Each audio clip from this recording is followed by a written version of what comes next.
하나님의 말씀을 제가 봉독하겠습니다. 8절입니다. 그들이 여호수아에게 이르되 우리는 당신의 종들이니다 하매 여호수아가 그들에게 묻되 너희는 누구며 어디서 왔느냐 하니 그들이 여호수아에게 대답하되 종들은 당신의 하나님 여호와의 이름으로 말미암아 심히 먼 나라에서 왔사오니 이는 우리가 그의 소문과 그가 애굽에서 행하신 모든 일을 들으며 또 그가 여단 동쪽에 있는 아모리 사람의 두 왕들 곧 헤스본 왕 시온과 아스토렛에 있는 바산 왕 옥에게 행하신 모든 일을 들었음이니이다. 그러므로 우리 장로들과 우리나라의 모든 주민이 우리에게 말하여 이르되 너희는 여행할 양식을 손에 가지고 가서 그들을 만나서 그들에게 이르기를 우리는 당신들의 종들이니 이제 우리와 조약을 맺읍시다 하라 하였나이다.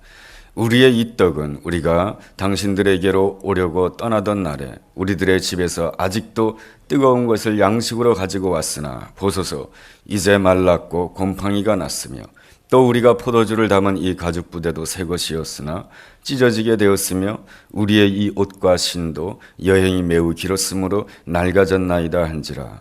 우리가 그들의 양식을 취하고는 어떻게 할지를 여호와께 묻지 아니하고 여호수아가 곧 그들과 화친하여 그들을 살리리라는 조약을 맺고 회중 족장들이 그들에게 맹세하였더라.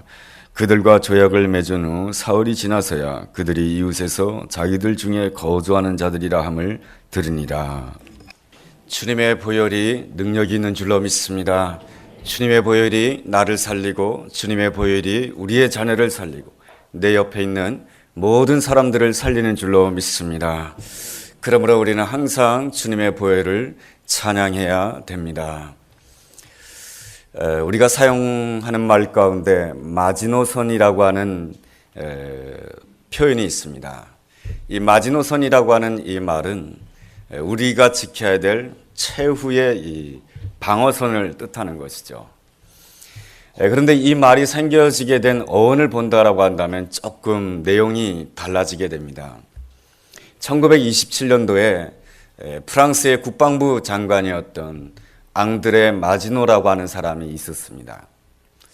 이 프랑스는 1차 대전 때 독일로부터 공격을 받은 그 피해를 경험한 바가 있기 때문에 독일과 프랑스 경계선에다가 어떻게든지 경계를 철저히 해야 되겠다는 생각 속에 마지노 국방장관은 1927년서부터 1936년도까지 9년간에 걸쳐서 요새를 건설하게 됩니다. 꽤 오랫동안 경계선에다가 콘크리트 벽을 치는 것이죠. 그래서 독일의 기갑부대가 이 마지노선을 넘지 못하도록 이렇게 한 것입니다. 프랑스 군대는 자신하였습니다. 이 마지노선을 절대로 넘어올 수 없을 것이다라고 말이죠. 그런데 이 독일군이 마지노선으로 넘어오지 않고 옆에 있는 벨기에를 쳐가지고 벨기에를 통해서 우회해가지고 프랑스를 함락시키게 됩니다. 그러니까 9년 동안 열심히 준비했던 그 마지노선은 별로 소용이 없게 돼버리고 만 것입니다. 이러한 마지노선 이야기와 비슷한 이야기가 오늘 성경 본문에도 기록되어 있습니다. 이스라엘 백성들은 아이성 전투에서 패배를 하였습니다. 그 뒤로 참 겸손하게 하나님의 말씀을 잘 듣는 그러한 태도를 가지게 됩니다. 여호수아서 8장 하반부에 보면은 에발산과 그르심산을 바라보면서 하나님의 제사장이 말씀을 선포하게 되었을 때 모든 이스라엘 백성들이 그 말씀을 다 귀담아 들으면서 아멘 아멘 하고 응답하였습니다. 그렇지만 말이죠, 이스라엘 백성들이 실제 생활 속에서는 그 하나님의 말씀을 온전히 지키지 못하는 또한 이 못난 모습, 넘어지는 모습을 오늘 본문이 보여주고 있습니다. 가장 결정적인 잘못이 무엇이냐면 여호수아서 9장 14절 말씀이 가르쳐주고 있습니다. 14절 하반절에 보면 이러한 말씀이 있습니다. 어떻게 할지를 여호와께 묻지 아니하고, 어떻게 할지를 여호와께 묻지 아니하고, 가나안 족속 가운데 한 족속이었던 기브온 족속과 화친 조약을 맺게 됩니다. 하나님께서는 이 출애굽기와 또 신명기서를 통하여서 이스라엘 백성들에게 누누이 당부한 말씀이 있습니다. 가나안 땅을 정복할 때에 그 가나안 백성들과 절대 화친 조약을 맺지 말라. 그리고 그들을 불쌍히 여기지도 말고 그들을 진멸하라고 말씀하셨습니다. 우리가 언뜻 듣기에는 조금 하나님 너무 잔인하시다. 사이좋게 살게 하시지. 그런 생각이 들 수도 있겠지만은 하나님께서 그렇게 명령하신 데에는 이스라엘 백성들이 그 가나안 족속과 화친 조약을 맺게 됨으로 인해서 가나안 족속들이 섬기는 우상을 숭배할까 봐 그것이 염려가 되어서 하나님께서는 이스라엘 백성들로 하여금 그 가나안 족속 어떤 족속과도 화친 조약을 맺는 것을 하나님께서는 허락지 아니하였던 것입니다. 그런데도 오늘 성경에 보면은 이스라엘 백성들이 가나안 족속 가운데 한 족속이었던 기브온 족속과 이 화친 조약을 맺게 됩니다. 물론 이스라엘 백성들은 그 기브온 족속이 가나안 족속이라고 하는 것을 몰랐습니다. 속아서 조약을 맺게 됩니다. 이 기브온 족속이 가나안 족속이 아니고 가나안 땅과는 먼 지역에서 온 그러한 족속인 줄 알고 화친 조약을 맺었지만 그들은 분명히 가나안 족속과 화친 조약을 맺게 된 것입니다. 그 결정적인 이유가 무엇인가? 바로 14절에서 여호와께 묻지 않았다라고 하는 것입니다. 우리 앞에 중요한 선택이 있게 되었을 때 하나님의 백성으로서 해야 될 가장 중요한 것은 하나님께 먼저 묻는 것입니다. 결혼할 때에 내가 누구와 결혼해야 됩니까? 이 배우자를 선택할 때에도 하나님께 물어야 되고요. 우리가 사업을 할 때에 사업의 파트너를 정할 때에도 하나님 내가 누구와 이 사업의 파트너를 해서 이 일을 감당하는 것이 좋습니까? 이 중요한 결정을 할 때는 먼저 하나님께 물어야 되는 것이거든요. 그리고 직장을 선택할 때에도 그렇고요. 모든 중요한 선택 앞에서 하나님의 백성은 철저하게 하나님 앞에 묻는 시간을 먼저 가져야 되는 것입니다. 그런데 이스라엘 백성들은 중요한 이 조약의 문제를 놓고 하나님 앞에 묻지 않았습니다. 왜 이스라엘 백성들은 하나님 앞에 묻지 않았을까요? 우리가 그 이유를 잘 살펴봄으로 인하여서 우리는 우리 앞에 있는 이 중요한 선택 앞에 있어서 우리는 하나님께 잘 물을 수 있는 지혜로운 바른 선택을 할 수 있는 복된 사람이 될 수가 있습니다. 첫째로 이스라엘 백성들이 하나님께 먼저 묻지 않았던 이유는 자신들이 사람들로부터 인정받았기 때문에 그런 것입니다.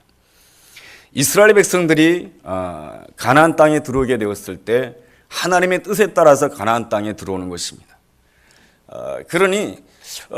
그러면은 사람들이 인정해주고 이렇게 축하해줘야 되지 않겠습니까? 그런데 하나님의 백성이 하나님의 일을 한다고 해서 주변에 있는 사람들이 다 잘한다, 축하한다, 인정해준다, 그렇게 말해주지 않는다라고 하는 것입니다. 예수님이 가신 고난의 길도 그렇습니다. 예수님께서 십자가라고 하는 그 엄청나고 힘든 그 고난이 있게 되었을 때 세상의 모든 사람들이 예수님을 향해서 반대하는 모습을 보여줍니다. 유대 땅에는 지도 그룹 가운데 사두개파와 바리새파가 있습니다. 이 두 지도자 그룹은 대단히 유대 사회 속에서 영향력을 발휘하는 사람들이었고, 이 사두개파와 바리새파 사람들은 서로가 하나가 될 수 없는 그러한 지도자 그룹들이었던 것입니다. 그런데 예수님을 십자가에 못 박는 데 있어서는 둘이 하나가 됩니다. 뿐만 아니라 이 바리새파와 이 로마 정부는 절대로 합치가 될 수 없는 그러한 상극의 존재입니다. 그런데 바리새파와 사두개파와 로마 군인이 합세를 해서 예수님을 십자가에 못 박게 됩니다. 또한 예수님과 함께 했던 그 제자들은 어떻습니까? 예수님께서 십자가의 고난을 걸어갈 때에 예수님과 함께 했던 제자들이라고 한다면 예수님을 향해서 이렇게 말해줘야 되지 않겠습니까? 예수님 참 위대한 결정을 하셨습니다. 예수님 어떻게 그렇게 어려운 고난의 길을 갔습니까? 예수님 어느 누구도 가기 쉽지 않은 십자가의 길을 어떻게 예수님께서 갈 수가 있습니까? 예수님은 참 너무나도 위대하신 분입니다. 예수님은 너무 아름다우신 분입니다. 하면서 제자들이 예수님이 걸어가시는 십자가의 길을 바라보며 예수님을 인정하며 예수님을 축복해주며 예수님을 위해서 중보기도해 주어야 될 것 같습니다. 그러나 예수님의 제자들 가운데도 아무도 예수님을 이해해 주지 않았습니다. 왜 예수님이 그 어려운 길을 가야 되는지, 왜 예수님이 죽음의 길을 가야 되는지 도무지 그 제자들도 용납하지를 못하였습니다. 그리고 예수님의 곁을 다 떠나가 버리고 맙니다. 예수님이 가는 그 길은 고난의 길이었고 참으로 외로운 길이었습니다.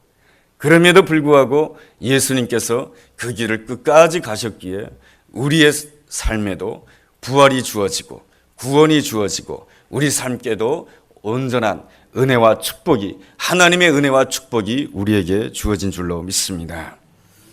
이스라엘 백성들이 가나안을 정복하는 것, 이스라엘 백성들이 원해서 하는 것이 아닙니다.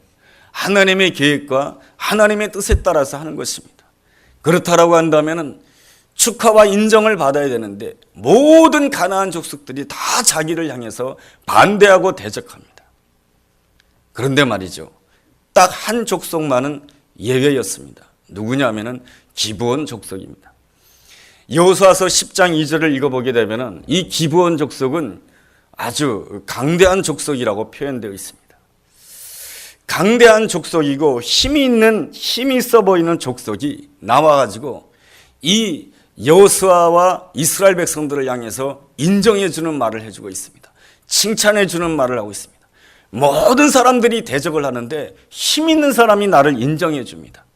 여러분, 그렇게 되면 그 인정의 말과 칭찬의 말에 자신도 모르게 모든 것을 다 내려놓게 되는 것이죠. 그들이 뭐라고 칭찬해 주었습니까?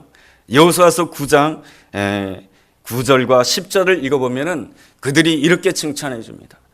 여호와 하나님께서 당신들에게 애굽에서 어떻게 인도해 내신 것을 우리가 잘 알고 있습니다. 그리고 당신들이 광야를 지날 때에 당신들의 앞길을 막았던 아모리 사람 두 사람, 헤스본 왕 시온과 그리고 바산한 옥을 어떻게 물리치게 하셨는지 우리가 너무나도 잘 알고 있습니다. 하나님께서는 당신 왕들과 함께하고 있습니다. 하나님이 당신들을 축복해 주고 있습니다 하면서 적극적으로 인정을 해 주었던 것입니다. 그러다가 보니까 이 이스라엘은 이 기브온 족속에 대해서 마음을 풀어버리게 된 것입니다. 사람들은 다 인정받고 싶은 욕구가 있습니다.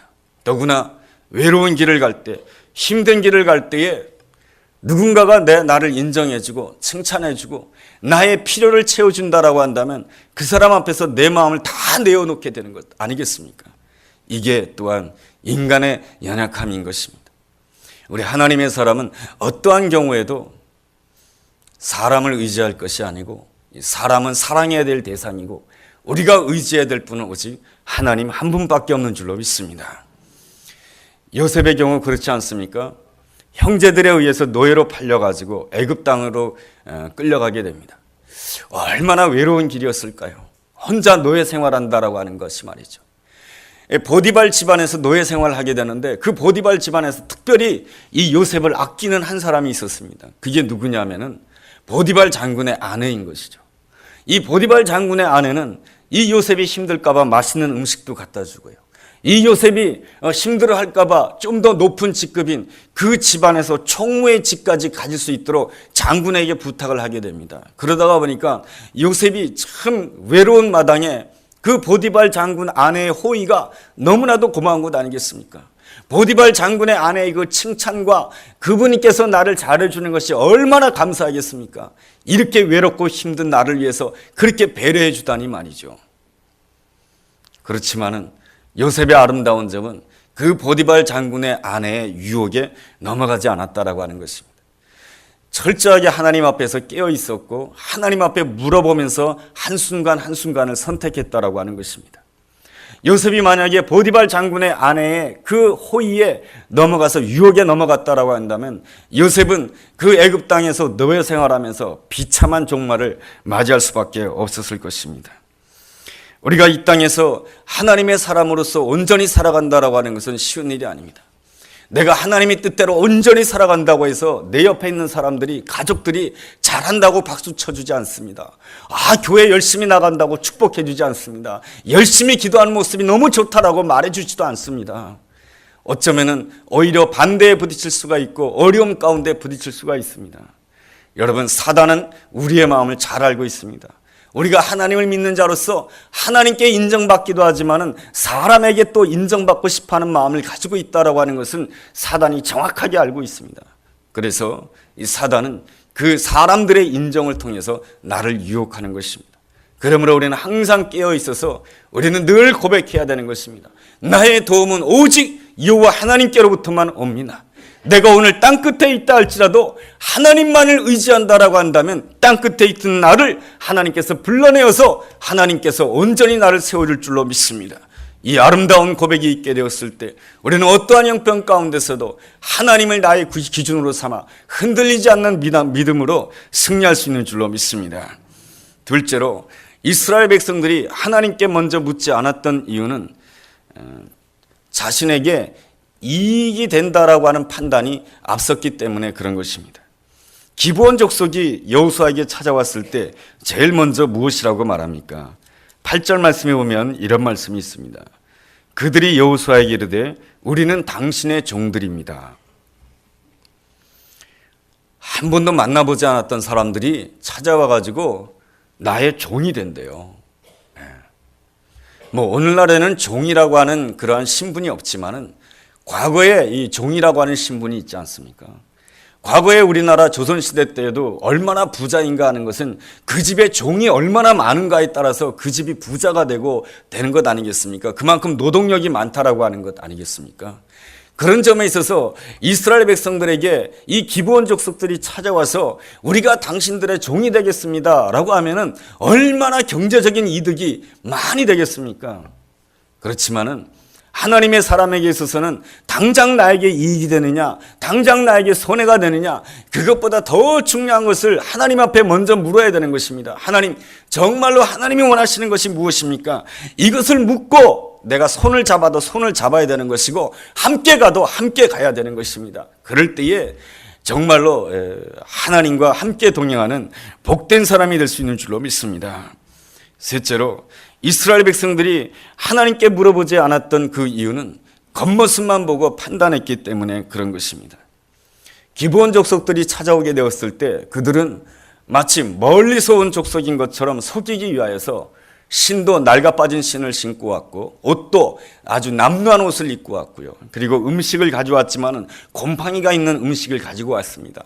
그러면서 여호수아를 속입니다. 우리가 당신을 만나기 위해서 먼 길을 왔습니다. 그러다가 보니까 우리의 신이 헤어지고 먼 길을 오다 보니까 우리의 옷이 헤어지고 우리가 당신을 만날 때는 당신들을 위해서 따끈따끈한 떡을 준비하였는데 오랜 시간을 오다가 보니까 벌써 이 떡에 곰팡이가 쓸었습니다 하면서 마치 멀리서 온 족속인 것처럼 이 여호수아를 속이게 됩니다.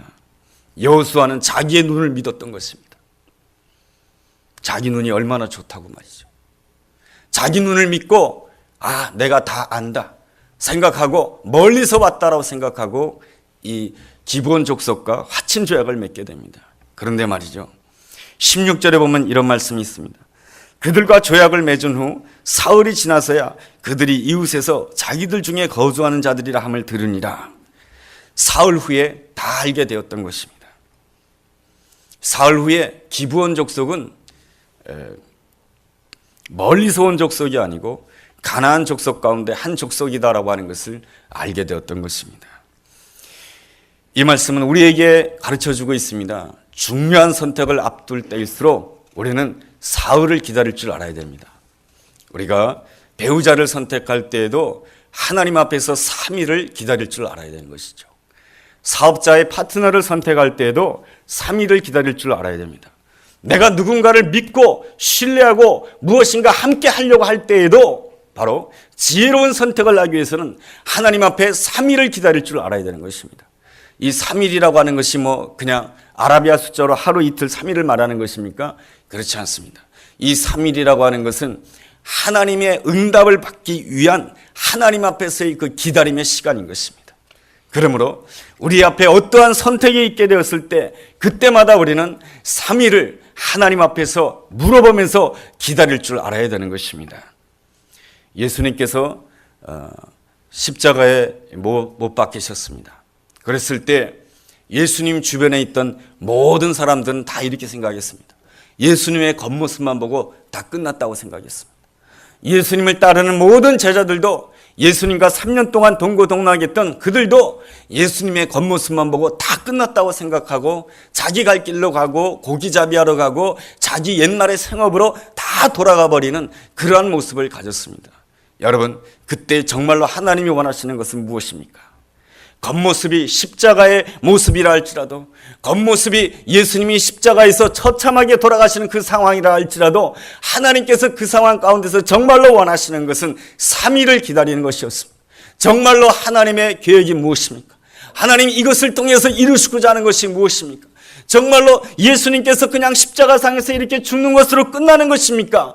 하나님의 계획이 무엇인지를 하나님 앞에 내가 무엇인가 다음 선택을 하기 전에 하나님 앞에 물었어야 하는 것입니다. 3일을 기다릴 때에 하나님이 주시는 응답이 무엇입니까? 3일 기다릴 때에 하나님이 주시는 놀라운 응답은 부활의 영광이며 부활의 능력에 참여하는 것이며 승리에 참여하시는 아름다운 은혜인 줄로 믿습니다. 그러므로 우리는 중요한 선택을 할 때마다 내가 특별히 사람과 이렇게 연결되는 그 순간이 있을 때, 사람을 선택하는 그때 여러분 3일을 기다리며 하나님 앞에 기도할 줄 알아야 되는 것입니다. 우리 옛말에 이런 말 있지 않습니까? 10길 물속은 알아도 한 사람의 속은 모른다고 말이죠. 하나님의 우리가 의심하자고 하는 것이 아닙니다. 왜 이러한 선택을 해야 되느냐? 그래야만이 우리가 우리의 삶을 통해서 하나님이 원하시는 최선이 이루어질 수가 있고, 그럴 때만이 우리가 사단의 시험에 들지 않도록 하기 위한 것입니다. 그런데 이스라엘 백성들은 3일 동안 하나님을 기다리지 아니하였습니다. 왜냐하면 저 사람들이 당장 나에게 잘해주니까. 이스라엘 백성들은 3일 동안 하나님 앞에 먼저 묻지 않았습니다. 왜 그렇습니까? 당장 나에게 이익이 있으니까. 이스라엘 백성들은 철저하게 하나님 앞에 먼저 묻지 않았습니다. 왜 그렇습니까? 겉모습만 보고 내가 미리 결론 내렸으니까. 내 눈을 믿고 내가 결론을 내렸기 때문에 하나님 앞에 철저하게 묻지 않았던 것입니다. 하나님께 묻지 않고 내린 그 선택의 그 결과는 어떻게 나타납니까? 이스라엘 백성들 사이에 원망이 나타나고 이스라엘 백성들의 분열의 모습이 나타나게 됩니다. 여호수아를 지도자로 해가지고 이스라엘 백성들은 요단강을 건너고 여리고성을 무너뜨리고 그리고 또한 아이성을 정복하였습니다. 모든 이스라엘 백성들이 여호수아를 참된 지도자로 생각하였습니다. 그러나 오늘에 와서는 이스라엘 백성들 모두가 여호수아를 원망하고 족장들을 원망합니다. 지도자의 위치라고 하는 것은 늘 그런 것입니다. 지난날 잘했다 할지라도 오늘 실수하면 원망을 듣게 되는 것입니다. 그러므로 지도자에 있다라고 하는 것은 무엇입니까? 항상 하나님 앞에 3일 동안 먼저 하나님 앞에 묻고 선택할 줄 알아야 되는 것입니다. 나의 짧은 지식과 나의 경험으로 섣부르게 판단한다라고 하는 것은 하나님께서 원하지 않는 것입니다. 그러므로 인해서 물론 원망이라고 하는 것은 하나님이 기뻐하지 않는 것입니다. 하나님이 기뻐하지 않는 그 이스라엘 백성들의 모습은 자신들이 힘들 때마다 늘 하나님을 원망하고 지도자를 원망하는 것이 그 이스라엘 백성들의 끊임없는 죄악이었던 것입니다. 그리고 이스라엘 백성들 사이에 무엇이 일어났냐면 분열이 일어났습니다. 의견이 두 가지로 나눠지게 됩니다. 한쪽은 기브온 지파와 기브온 족속과 이 화친 조약을 깨버리자라고 하는 것입니다. 왜 그러냐면 이 기브온 족속은 어디를 근거지로 살아가는 사람들이었냐면 예루살렘을 근거지로 살아가는 사람들이었습니다. 그러니 이 예루살렘 땅이라고 하는 것은 대단히 중요한 것이거든요. 가나안 땅의 중심부입니다. 이 중심부를 잘 견고하게 다지고 나야 뭡니까? 북으로 진격할 수 있고 남으로 진격할 수 있는 것입니다. 그런데 이 중심부인 이 기브온 족속을 그대로 놔두고 이 북으로 진격하고 남쪽으로 진격한다라고 하는 것은 여간 불안한 것이 아니었습니다. 그래서 많은 이스라엘 백성들은 기브온 족속과의 화친 조약을 깨버리자라고 하는 것입니다. 그렇지만 또 한쪽에서는 우리가 여호와의 이름으로 맹세까지 하면서 언약했는데 우리가 어떻게 깰 수 있느냐, 그럴 수 없다라고 생각하는 의견 두 갈래로 분열이 되게 됩니다. 이스라엘 백성들은 하나님께 먼저 묻지 않고 선택함으로 인해서 어려움을 겪게 됩니다. 고통을 겪게 됩니다. 우리는 이럴 때 이럴 수가 있습니다. 하나님, 그래도 내가 매주일 하나님 앞에 예배 나오지 않았습니까? 그렇다라고 한다면 왜 하나님 나에게 이러한 실수를 허락하시고 왜 하나님께서 나에게 실패를 허락하시는 겁니까? 하나님께서 꿈에서 나타나서 나에게 좀 이러지 말라고 말해주면 얼마나 좋겠습니까? 그 말도 안 해주고 실패한 걸 그대로 내버려 두고 말이죠. 왜 그랬는지 저도 몰라요. 그러나 중요한 것이 있습니다. 하나님께서 여호수아 어떤 사람입니까? 참 놀라운 지도자 아닙니까? 괜찮은 사람 아닙니까? 여호수아 정말로 아름다운 사람 아닙니까? 믿음의 사람 아닙니까? 그럼에도 불구하고 실패하고 그럼에도 불구하고 실수한단 말입니다. 그런데 왜 하나님께서 그렇게 믿음 좋은 사람을 왜 실수하게 내버려두고 왜 넘어지게 그만 내버려두는 것입니까? 그것은 바로 하나님께서 여호수아라 하여금 더 겸손하게 하기 위한 것이기도 하겠거니와 그렇다고 해서 하나님이 그렇게 실수하도록 망가뜨렸다는 뜻은 아닙니다. 하나님께서는 모든 것을 합력하여 선을 이루시는 하나님이십니다. 하나님께서 그에게 실수를 허락하시고 실패를 허락하신 이유는 여호수아는 그 실패 속 가운데서도 다시금 일어서는 것이 가능하기 때문에 하나님께서 허락하신 것입니다. 하나님께서는 이 여호수아가 그 실패 가운데서도 다시 일어날 수 있다라고 하는 것을 하나님께서는 아시기 때문에 다 허락하신 것입니다. 그러므로 여호수아가 이때 해야 될 일이 무엇입니까? 오늘의 실패와 오늘의 슬픔 가운데 해야 될 일이 무엇입니까? 지난날 잘못한 것에 대해서 후회하고 자책하고 절망하고 좌절할 것이 아니고 오늘부터 다시 시작하면 되는 것입니다. 이것이 바로 하나님이 원하시는 것입니다. 오늘 내가 회개하고 오늘 내가 잘못했습니다. 내가 다시금 시작하기를 원합니다. 라고 한다면 하나님께서 함께 하신다라고 한다면 오늘의 실패를 넉넉하게 넘어서서 하나님의 인도함을 받을 수 있는 줄로 믿습니다. 여호수아는 이 사실을 믿고 더 이상 과거에 붙잡히지 않았습니다. 그리고 백성들 앞에서 하나님의 뜻에 따라서 해결을 하게 됩니다. 기본 족속들과의 화친 조약을 성사시키게 됩니다. 그걸 인정하게 됩니다. 왜냐하면 하나님은 언약에 성실하신 하나님이십니다. 그렇기 때문에 이스라엘 백성들도 여호와의 이름으로 맹세했기 때문에 언약에 신실해야 되는 것입니다. 그리고 그 기본 족속들을 어떻게 했냐면 여호수아서 9장 27절에 보면은 그들로 하여금 여호와의 제단 앞에서 물 깃는 자와 나무 패는 자로 일하게 만듭니다. 그들로 하여금 종의 신분을 준 이유는 무엇이냐면 그렇게 함으로 인해서 다른 그 이스라엘 백성들에게 영향력을 미치는 것을 최소화하기 위한 것입니다. 그리고 그들로 하여금 여호와의 제단 앞에서 일하게 한 것은 그들이 여호와의 제단에서 여호와를 더 많이 만나길 원했던 것입니다. 비록 이방 족속이지만은 여호와의 제단에서 여호와를 섬김으로 인해서 말씀을 들음으로 인해서 하나님의 백성으로 바뀌어가기를 원했던 것입니다. 기브온 족속은 물론 이 이스라엘 백성들에게 큰 부담이었습니다. 그렇지만은 여호수아의 이러한 조치로 인하여서 이 기브온 족속은 다윗을 돕는 자들이 되고 솔로몬을 돕는 그러한 자들이 됩니다. 신앙생활의 핵심은 무엇입니까? 끊임없이 하나님 앞에서 먼저 물어보는 것입니다. 3일 동안 물어보아야 되는 것입니다. 사울왕과 다윗의 차이점이 무엇입니까? 하나님께 물어보고 물어보지 않은 것의 차이점인 것입니다. 사울왕 역시 준수한 사람이었습니다. 그러나 사울왕은 하나님께 묻지 않았습니다. 블레셋과의 전투를 앞두고도 하나님께 묻지 않았고 아말렉과의 전투를 앞두고도 하나님께 묻지 않았습니다. 그리고 또한 이 다윗이 나타나게 되었을 때 다윗을 향한 그 시기하는 마음 때문에 하나님 내 안에 다윗을 시기하는 마음이 있습니다. 어떻게 하면 좋습니까? 하고 한 번도 묻지 않았습니다. 그리고 다윗을 미워하고 다윗을 죽이려고 했습니다. 반면에 다윗은 어떻습니까? 사울왕에게 쫓기는 가운데 주변에 있는 모든 사람들이 사울왕을 죽일 수 있는 기회에 죽이라고 했지만은 그는 하나님의 뜻을 물었습니다. 하나님이 해야 됩니까? 말아야 됩니까? 하나님의 뜻을 먼저 물었습니다. 그리고 사울왕이 죽은 다음에 유대 성읍에 들어갈 수 있을 때에도 하나님 앞에 먼저 물었습니다. 왕이 될 수 있는 그 시간에도 내가 유대 성읍에 들어가야 됩니까? 말아야 됩니까? 하나님 앞에 먼저 물어보았습니다. 그에게 왕이가 된 다음에 많은 물질이 생겼습니다. 부강해졌습니다. 자기가 가지고 있는 물질을 가지고 얼마든지 성전을 세울 수 있었습니다. 그러나 하나님께 물었습니다. 하나님 내가 성전을 세울 수 있습니까? 세워도 됩니까? 안 됩니까? 하나님 앞에 물었습니다. 그러기에 이 다윗은 하나님 마음에 합한 자로서 정말로 하나님께 아름답게 쓰임받는 복된 사람이 될 수가 있었던 것입니다. 우리 앞에 이 선택의 순간이 놓여질 때가 있습니다. 특별히 십자가 진과 같은 그 고난 앞에서 선택의 순간이 놓여질 때가 있습니다. 그럴 때 우리가 해야 될 일이 무엇입니까? 그 고난을 빨리 피하기 위해서, 나에게 이익이 된다고 해서, 어떤 겉모습만 보고 누가 특별히 나를 친절하게 해준다고 해서 내 마음을 뺏긴다라고 한다면 우리는 결단코 하나님이 기뻐하시는 아름다운 선택을 할 수가 없습니다. 내가 믿고 의지할 분은 오직 여호와 한 분밖에 없는 줄로 믿습니다. 그러므로 내 앞에 십자가 짐에 그 고난이 있다 할지라도 나는 먼저 여호와 하나님께 물어봐야 되는 것입니다.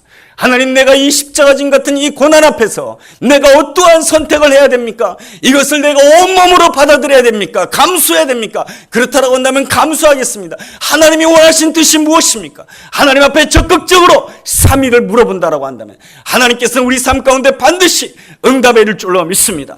부활의 영광으로, 부활의 승리에 참여하는 복된 사람으로 우리를 인도해 줄 줄로 믿습니다. 그 아름다운 은혜가 여호와께 먼저 물어보는 자에게 함께하게 되기를 주의 이름으로 축원합니다.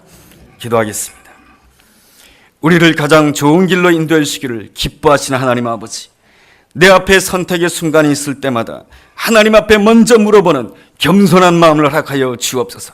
나의 이익에 따라, 나의 편리함에 따라 아버지여 좌지우지하며 잘못된 선택을 하지 않기를 원합니다. 나의 섣부른 결론이 원망을 낳을까, 상처를 낳을까, 후회를 낳을까 두렵습니다.